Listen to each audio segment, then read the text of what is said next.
Hello there and welcome back. Today, as you can probably guess, we're going to be getting ready for paint. So I'm going to take off this that I'm asking to take that I put on the outside of each of the bearings on either side, here and here. Replace them because they're a wee bit scuffed up now and ripped from the paint removal. I'm going to cover over these two oil port screws here so I don't have to scrape the paint off of them. This one's just a sacrificial screw, I didn't have any other sizes or any other spare ones. For those holes, to cover up that hole and just cover up all the screw surfaces and the surfaces that aren't getting painted. The underside of the gear pulley cover isn't too important, so I don't mind getting a bit of paint on that. However, I am going to mask along the edge that seals inside here. Same with on here, just so I've got less paint to take off. And then there's the tail support for the bed. So let's get that done. Probably just going to time lapse through it because it's just going to be boring. So I'll see you on the other side of that.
Hope you enjoyed that time lapse. I think I've covered everything that I need to do just now to get this all prepped. I mean, my masking is not the best. I'm really not proud of it, but hey, needs must, and it'll do for what is needed. So we're going to get a quick coat of primer over these parts. And we'll see how that goes. Let's just get rid of this tape, these knives, give everything a quick wipe down, just make sure there is no or as little dust on it as possible, preferably no. And I did hoover up as much dust as I could beforehand. This giant hole in the top, I should maybe do something with them actually. Yeah, probably should do something with these. Right, yeah. Don't know what. But I should do something with them to stop the paint getting in there because that's where the bed goes through. So I'll be back in a minute after I've sorted something out with them. And we're back again. That's them now taped off. I've not taped right through because it was a bit too fiddly, but at least I don't have to take off paint from the entire surface, just a little bit, so it's not too bad. So, like I said, we're going to get a coat of primer down onto these just now. I don't know how I'm going to do that bit. I just have to pick it up. This bit here is going to be a bit of a pain also. I may have to just get a little scrap of wood to paint it on, seeing as that is on some. that.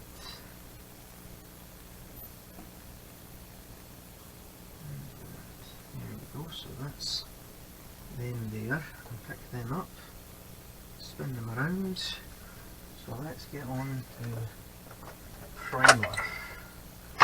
Now, anytime you're doing painting, make sure you have a decent mask on yourself, because you don't want to be breathing in any sort of fumes at all. So I've got one of these with replaceable filters, the P3 fillers, and I've used it a few times for painting. Again, because I'm wearing a mask, you won't hear a word I'm saying, so I'm probably just going to time lapse through this as well.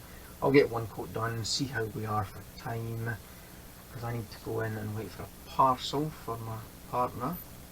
If you have plenty of time, I've got a couple of hours. But yeah, let's get this done.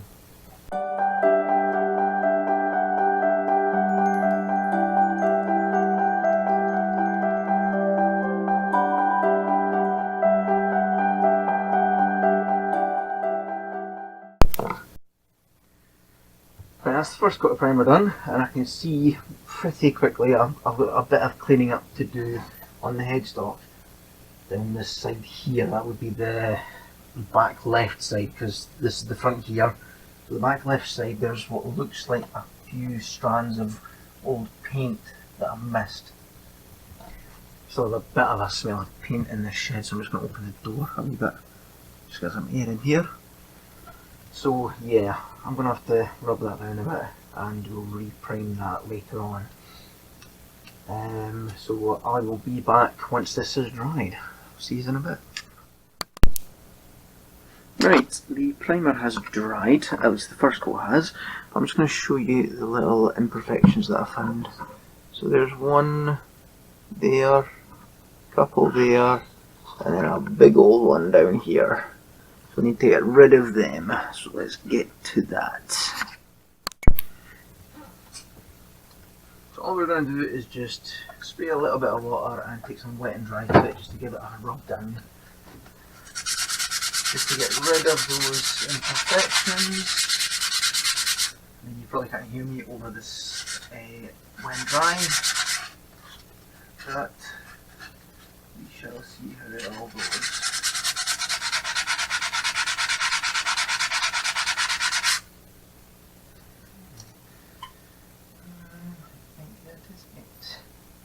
Let's get some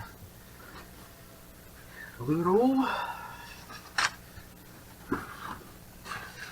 Give this a wipe down and dry.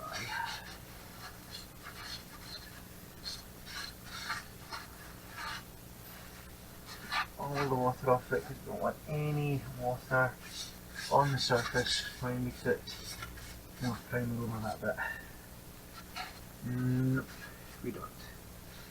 Right, so that's that sorted, and I couldn't see any other imperfections. I mean, I do need to go back over a couple of bits, but that's fine. No, that's fine there. I've missed a couple of bits, but that's fine. I don't need to give it 40 coats of primer, just a couple, and that'll be okay. So I'm going to put that there, get rid of that. Right, that's the primer done. I would have liked to have gotten the first coat of paint on tonight, but realistically I should let the primer dry for a full 24 hours before painting it. Now there are some blemishes and inconsistencies in the casting, but that's to be expected because it is cast aluminium from the 1930s, so I'm not going to bother trying to get all of them out because I think that all those blemishes that give it some character. So I'm just going to leave it like that. I'll come back in the morning, chuck the first coat of paint on, and we'll see how it goes from there. I will see you all in the morning.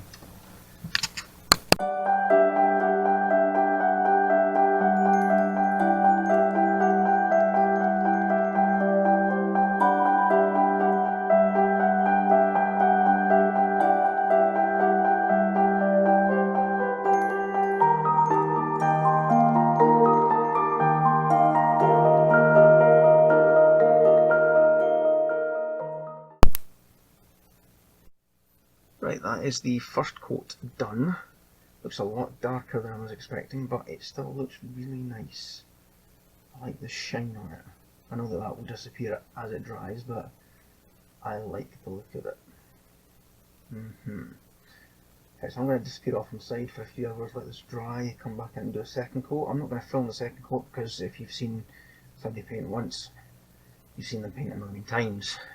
So you'll probably see this after it's all finished and put it back together, maybe even show you the process of putting it back together. So for now, I will see you later. Thank you very much.